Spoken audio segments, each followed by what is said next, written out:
It's over. We just lost everything. Daniel Brooks didn't realize he had said it out loud until the room went silent around him. The massive 85-inch display at the front of the executive boardroom flickering between warning alerts and cascading system failures, while the skyline of downtown Chicago glowed through the floor-to-ceiling windows behind him like a calm world that had no idea a $3 billion company was collapsing inside this glass tower. Red notifications rolled across the screen in rapid succession. Server clusters offline, client databases unreachable, payment systems frozen, and somewhere in the chaos an automated voice repeated the same chilling message every few seconds. System integrity compromised. System integrity compromised. Daniel ran a hand across his jaw, his voice quieter now, but no less shaken. How long do we have? Richard Coleman, the company's chief technology officer, didn't look away from his tablet, his tone clinical and detached. If we don't restore the system within 30 minutes, we start losing contracts. Within an hour, we trigger breach clauses, and by noon, we're looking at lawsuits. The numbers hung in the air heavier than the silence that followed. A soft vibration buzzed across the polished conference table as Daniel's phone lit up again. Another investor calling. Then another. Then another. The device trembled like it understood the urgency better than anyone else in the room. Outside the glass walls, employees rushed through the hallway, whispers spreading like static, the company's heartbeat accelerating with every passing second. Daniel stepped forward, eyes locked on the failing dashboard. He had built this company from a rented office barely 600 square feet wide 15 years ago. He remembered the folding chairs, the second-hand desks, the nights he slept on the couch because he couldn't afford a hotel. And now all of it felt like it was slipping through his fingers in real time. We need solutions, he said, but even his own voice sounded distant. Richard exhaled slowly.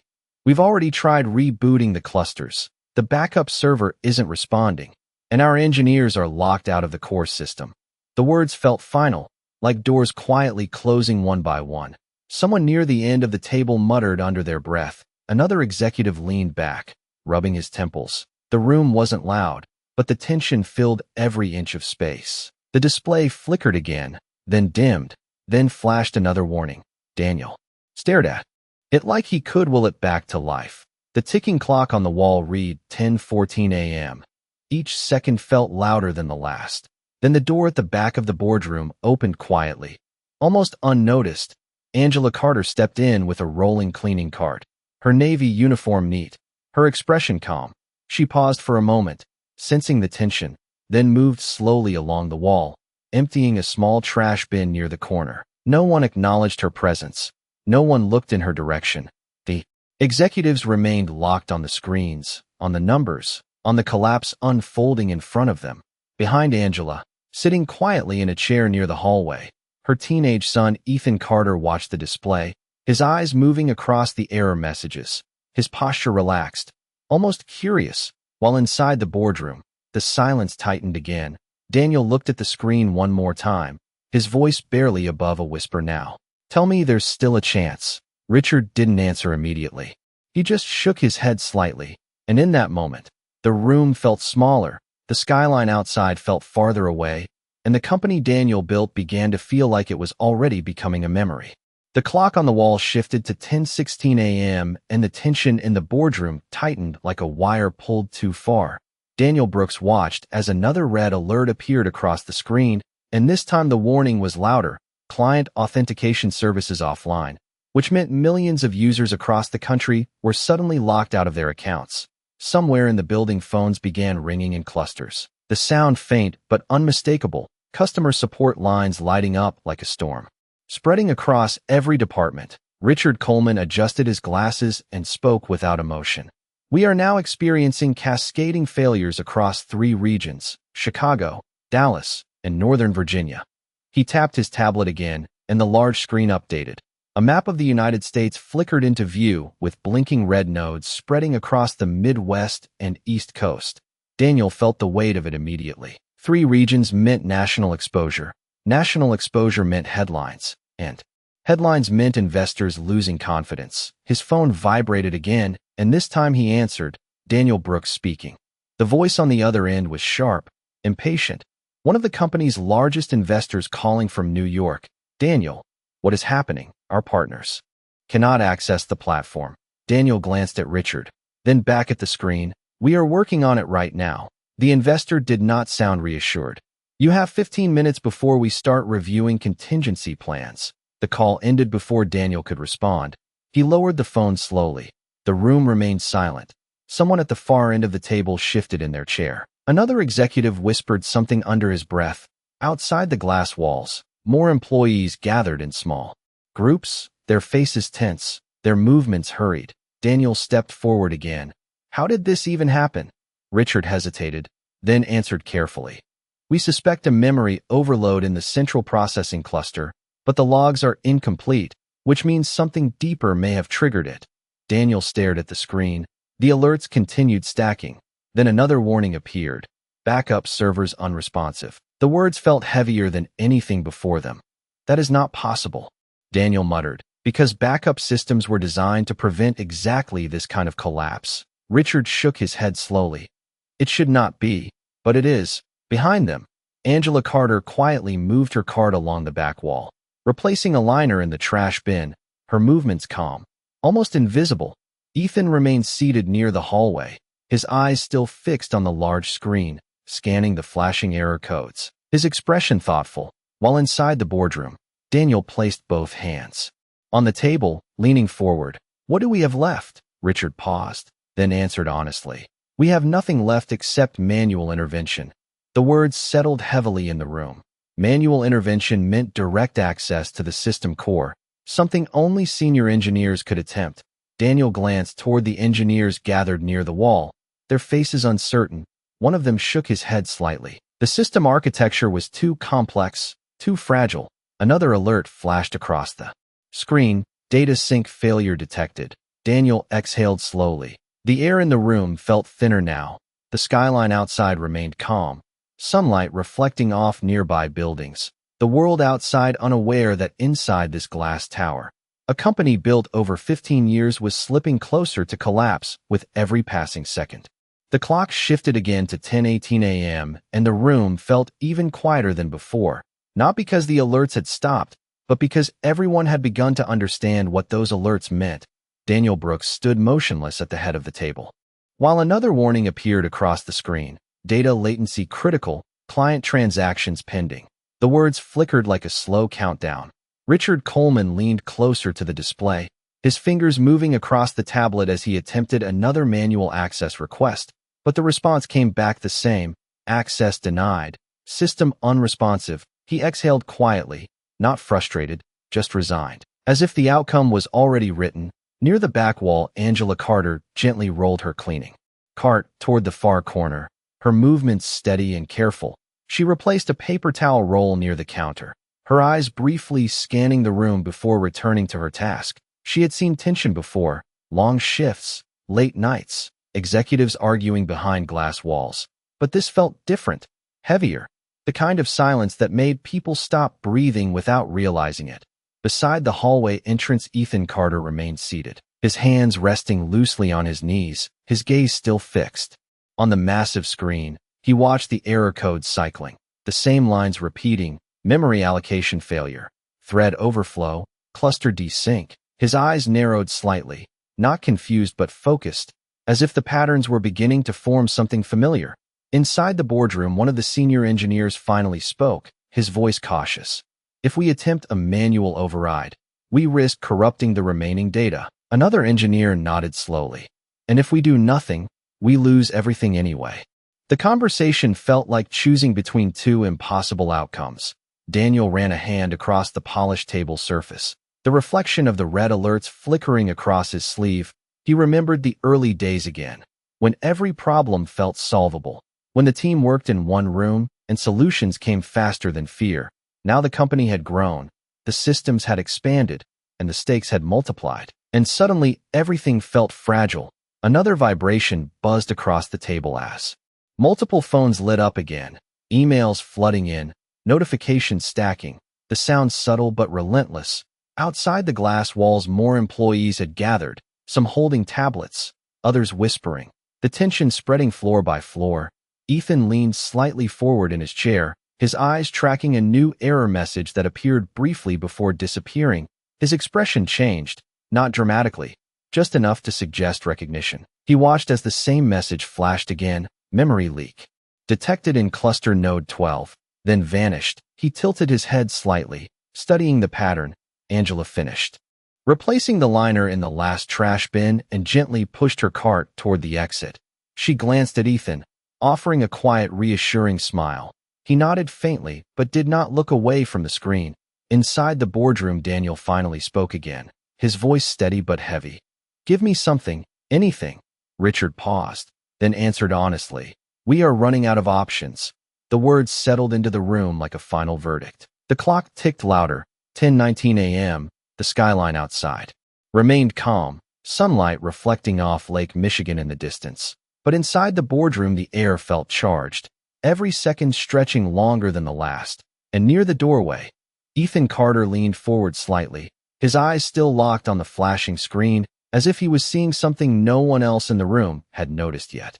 The clock moved to 10:20 a.m., and the air inside the boardroom felt tighter than before. The alerts continued stacking across the massive display, while the engineers near the wall exchanged quiet looks that said more than their words. Daniel Brooks remained standing at the head of the table, his eyes fixed on the flickering warnings as another system notification appeared. Cluster node 12 critical failure. The same message Ethan Carter had noticed earlier. It flashed briefly and then disappeared again. Ethan leaned forward slightly in his chair near the doorway. His attention sharpened. He watched the error cycle repeat. Memory allocation overflow, cluster desync, node 12 failure, then reset. His fingers tapped lightly against his knee as he followed the rhythm. Inside the room, Richard Coleman spoke again, his tone steady but heavy. "We are losing synchronization between nodes. That is why the backup servers are not responding." One of the engineers nodded. "If node 12 is corrupting the memory pool, everything connected to it collapses." Daniel turned slightly toward them. "Then isolate it." Richard shook his head. "We cannot isolate it without accessing the core system. And we cannot access the core system because authentication is offline." The contradiction hung in the air, a problem locked inside itself. The clock ticked louder, 10:21 a.m. Outside the glass walls, employees continued moving quickly, some glancing toward the boardroom, sensing something serious unfolding. Angela Carter gently guided her cart toward the exit, her movements quiet and respectful. But before leaving, she noticed Ethan still watching the screen with unusual focus. She paused for a moment, then rested a hand lightly on the cart handle. Waiting, Ethan did not move. His eyes followed another error message that appeared for a fraction of a second. Thread overflow in node 12 caused by recursive memory call. His expression shifted, subtle but certain. He had seen something like this before. Inside the boardroom, Daniel placed both hands on the table again. "How much time?" Richard answered without hesitation. "Less than 10 minutes before clients begin." Terminating connections automatically. The room felt smaller, the silence heavier. Then Ethan spoke quietly from near the doorway, his voice calm and careful.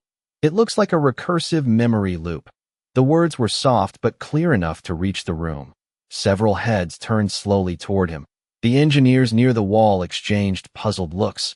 Richard glanced over his shoulder briefly, his expression neutral but dismissive. "That is not helpful," he replied, his tone polite but distant as if the suggestion came from someone outside the conversation. Ethan remained calm. He leaned forward slightly. "If node 12 is calling itself repeatedly, the memory pool would overload and crash the cluster." One of the engineers frowned slightly, considering the idea, but before he could respond, Richard spoke again. "We already analyzed the logs. There is no confirmed recursive call." Ethan nodded slightly, still calm. "The logs are incomplete because the system resets before capturing the loop." The room fell quiet for a moment, not convinced but not dismissing entirely. Daniel glanced briefly toward Ethan, then back at the screen. The alerts continued flashing. The tension continued building. Richard returned his focus to the tablet. "We do not have time to chase theories," he said, his voice steady. The conversation ended as quickly as it began. Ethan leaned back slightly, still watching the screen, his expression unchanged, while inside the boardroom the clock ticked forward to 10:22 a.m. and the company stood closer than ever to collapse, while the quiet suggestion from the doorway lingered in the air like something not yet fully understood. The clock shifted to 10:23 a.m., and the pressure inside the boardroom felt heavier than before. The large display flickered again as another warning appeared. Data queue overflow, transaction backlog critical. The numbers beneath the alert climbed rapidly. Thousands of pending requests stacking every second. Daniel Brooks exhaled slowly as he watched the metrics rise, the reflection of red warnings dancing across the polished table surface. Richard Coleman tapped rapidly on his tablet, attempting another manual override, but the response returned instantly. Access denied. His jaw tightened slightly, not out of panic but out of calculation. One of the engineers stepped forward cautiously. If the queue keeps building, we risk permanent data loss. Another nodded quietly. And once we hit that threshold, recovery becomes nearly impossible. The words settled into the room like a slow realization. Daniel glanced toward the clock. Each second now felt like a decision being made without them. Outside the glass walls, employees moved faster, some holding phones, others speaking urgently. The tension had spread across the floor.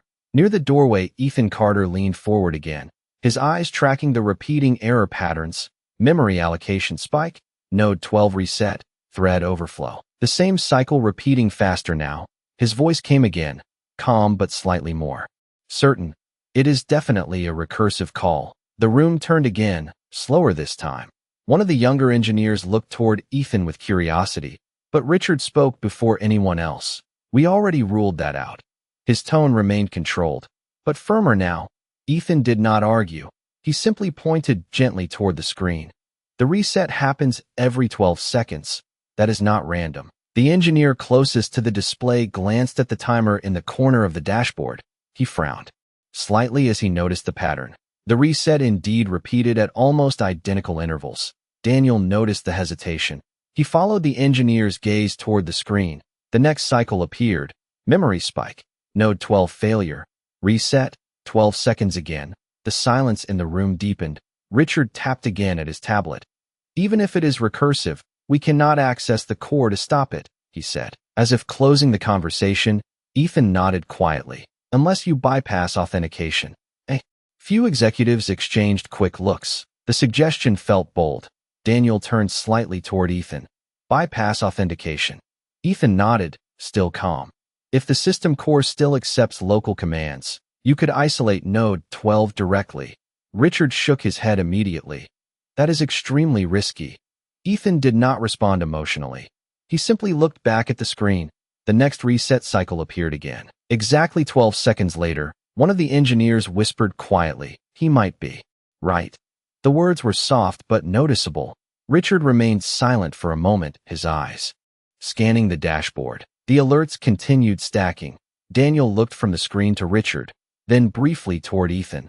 The clock ticked to 10:24 a.m. The tension inside the room tightened further. Outside, the skyline remained calm, sunlight reflecting across the glass towers of downtown Chicago. But inside the boardroom, the atmosphere felt charged, as if the company stood on the edge of a decision that no one had planned to make. And near the doorway, Ethan Carter remained still, watching the repeating cycle with quiet confidence, while the room slowly began to consider the possibility that the quiet voice in the corner might be seeing something everyone else had missed. The clock shifted to 10:25 a.m., and the silence inside the boardroom felt sharper than ever. The display flickered again as the same cycle repeated. Memory spike. Node 12 failure. Reset. 12 seconds exactly. Daniel Brooks watched the pattern unfold, and for the first time his gaze did not leave the screen. He counted quietly in his head, and when the next reset appeared exactly on time, he exhaled slowly. Richard Coleman noticed the shift in Daniel's posture and spoke carefully. Even if the pattern is real, bypassing authentication is not standard procedure. His voice remained controlled, but there was hesitation now. Daniel turned slightly toward him. Standard procedure is not working. The words were calm but firm. One of the engineers near the wall stepped forward cautiously. If we attempt a local command bypass, we might be able to isolate node 12 without touching the rest of the cluster. Another engineer nodded slowly.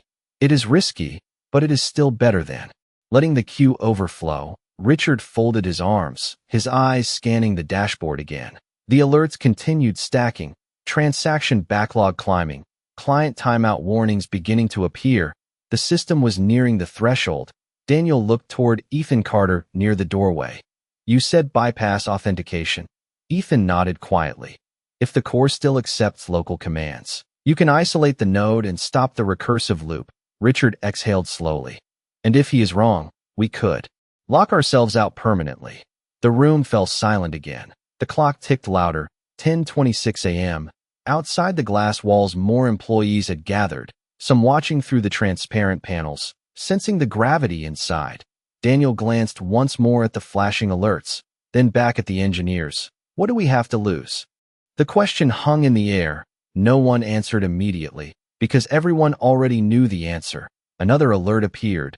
"Data sync failure approaching threshold." The engineers exchanged quick looks. The younger engineer spoke quietly. "If we wait another 2 minutes, we might lose recovery completely." Richard remained still, then finally spoke. "If we attempt this, we need someone at the console now." Daniel turned toward the engineers, but before anyone moved, Ethan spoke again, his voice calm. "You need to isolate node 12 first, then flush the recursive calls before reconnecting the cluster." The instructions were clear, precise. The room grew quiet again. Daniel looked at Richard. Richard hesitated, then nodded slightly. "We can try." The decision landed heavily. One of the engineers moved quickly toward the central console at the side of the room. The keyboard lights flickered to life. The display shifted to manual access mode. The countdown on the wall read 10:27 a.m. The engineer's fingers hovered above the keys, waiting for confirmation. Daniel spoke quietly. "Do it." The engineer began typing. The room watched in silence. Ethan remained near the doorway, his eyes fixed on the screen, his posture calm, while the system entered local command mode, and the fate of the company rested on a decision that had started with a quiet voice from the corner. The engineer's fingers moved carefully across the keyboard as the system entered local command mode. The screen shifted from flashing alerts to a black console window, filled with blinking cursors and scrolling logs. The room grew quieter as everyone leaned forward slightly, watching each line appear. Daniel Brooks stood still at the head of the table, his eyes fixed on the console, while the clock ticked to 10:28 a.m. The engineer typed the first command to isolate node 12. The screen paused for a fraction of a second, then returned an error message. "Access limited, partial permissions granted." Richard Coleman stepped closer, his voice low but steady. "Try forcing isolation with manual override." The engineer nodded and typed again. The cursor blinked. Then the system responded, "Node 12 isolated." But before anyone could react, another warning appeared. "Recursive threads detected." The alerts began scrolling faster. The engineer hesitated, unsure of the next step. "Ethan." Carter spoke quietly from the doorway. "Flush the recursive threads before reconnecting." The engineer glanced toward Richard. Richard hesitated briefly, then nodded. "Do it." The engineer typed again, his hands moving faster now. The console displayed a series of commands executing one after another, flushing memory threads, clearing recursive calls, resetting node 12. The room watched in complete silence. The clock moved to 10:29 a.m. Outside the glass walls, employees had stopped walking altogether, some standing still, watching through the transparent panels. Inside the boardroom, the display shifted suddenly. The red alerts slowed, then paused, then one by one. The warnings began disappearing. The engineer leaned closer, thread count stabilizing. Another engineer stepped forward, eyes wide, memory usage dropping. The numbers on the screen began falling, slowly at first, then faster. Daniel exhaled quietly as he watched the metrics change. The system dashboard flickered again, then reloaded. Node 12 stabilized, cluster synchronization restoring. The room remained silent, almost afraid to react too early. The engineer typed the final command to reconnect the cluster. The screen paused again. Then a green indicator appeared. Cluster reconnect successful. The dashboard refreshed completely. Red warnings replaced by steady status indicators. Richard stared at the screen, his expression shifting for the first time. The transaction backlog began clearing automatically. Thousands of pending requests processed in seconds. One of the engineers whispered quietly, It is coming back. Daniel remained still, watching the numbers normalize. The clock ticked to 10:30 a.m. The system dashboard displayed operational across Chicago, Dallas, and Northern Virginia. The room fell into complete silence. No one spoke. No one moved. The massive screen glowed with stable metrics while the company that had been seconds from collapse quietly returned to life. And near the doorway, Ethan Carter remained seated, calm and still, as if the outcome had never surprised him at all. For a moment, no one in the boardroom spoke. The massive display glowed with steady green indicators while the last of the warning alerts faded from the dashboard. Daniel Brooks remained motionless at the head of the table, watching the metrics stabilize, transaction backlog clearing, memory usage returning to normal, server clusters reconnecting across Chicago, Dallas, and Northern Virginia. The silence felt different now, not tense but stunned. One of the engineers slowly leaned back in his chair, exhaling as if he had been holding his breath for minutes. Another engineer glanced at the clock, 10:31 a.m. Less than 15 minutes had passed since the collapse began, yet it felt like hours. Richard Coleman stared at the screen, his expression unreadable. The numbers continued improving, client connections restoring, support notifications decreasing. Outside the glass walls, employees began to notice the shift. Some stepped closer, watching the stable dashboard through the transparent panels. A quiet murmur spread across the hallway. Daniel finally spoke, his voice calm but softer than before. Confirmed system integrity. The engineer at the console typed quickly. The system ran diagnostics across all nodes. The results appeared seconds later. Operational, no critical errors detected. The engineer nodded slowly. System is stable. Daniel exhaled quietly. The weight that had settled across his shoulders seemed to lift slightly. One of the executives near the table shook his head in disbelief. That was seconds away. Another nodded silently, still staring at the display. Richard finally stepped back from the console, his eyes moving across the room, then toward the doorway where Ethan Carter remained. Seated, calm and still, Daniel followed his gaze, his attention shifting toward Ethan for the first time since the system stabilized. The room slowly turned as well, the quiet presence near the doorway suddenly no longer invisible. Angela Carter stood beside her cart, watching carefully, her expression calm but proud. Daniel took a few steps forward, his shoes soft against the carpet. The boardroom remained silent as he approached the doorway. He stopped a few feet from Ethan, studying him for a moment. The teenager looked back calmly. No excitement, no nervousness, just quiet confidence. Daniel spoke gently. You saw the pattern before anyone else. Ethan nodded slightly. It repeated every 12 seconds. Daniel glanced back at the screen, then returned his gaze to Ethan. You did not hesitate. Ethan answered simply. It looked familiar. The simplicity of the response made the room even quieter. One of the engineers whispered softly. That was not beginner-level thinking. Another nodded in agreement. Daniel remained still for a moment, then asked quietly, Where did you learn to do that? Ethan looked briefly toward his mother, then back at Daniel, his voice calm and straightforward. I taught myself. The words settled across the room like another unexpected shift. Richard glanced toward Daniel, then back at Ethan, his expression thoughtful now. The executives exchanged quiet looks, the realization slowly forming. The system had been saved not by senior engineers, not by automated recovery, but by a quiet teenager sitting near the doorway. And in that moment, the boardroom, that had nearly witnessed a company collapse, now stood silent, absorbing the weight of what had just happened. The silence in the boardroom lingered as Daniel Brooks studied Ethan Carter for another moment. The steady green indicators glowing behind him like quiet confirmation that the crisis had passed. Outside the glass walls, employees had begun returning to their desks, the tension slowly dissolving across the floor. But inside the room, the focus remained on the teenager near the doorway. Daniel finally spoke again, his voice calm but filled with genuine respect. You did not just identify the problem, you guided the solution. Ethan shifted slightly in his chair, still composed. I just followed the pattern. Angela Carter stood beside her cleaning cart, her hands resting lightly on the handle, her expression soft but proud. One of the engineers stepped forward, curiosity replacing tension. How long have you been studying systems like this? Ethan answered simply. A few years. Another engineer raised an eyebrow. A few years, Ethan nodded. I use online documentation and open source environments. The room grew quiet again. The simplicity of his answer made the accomplishment feel even more remarkable.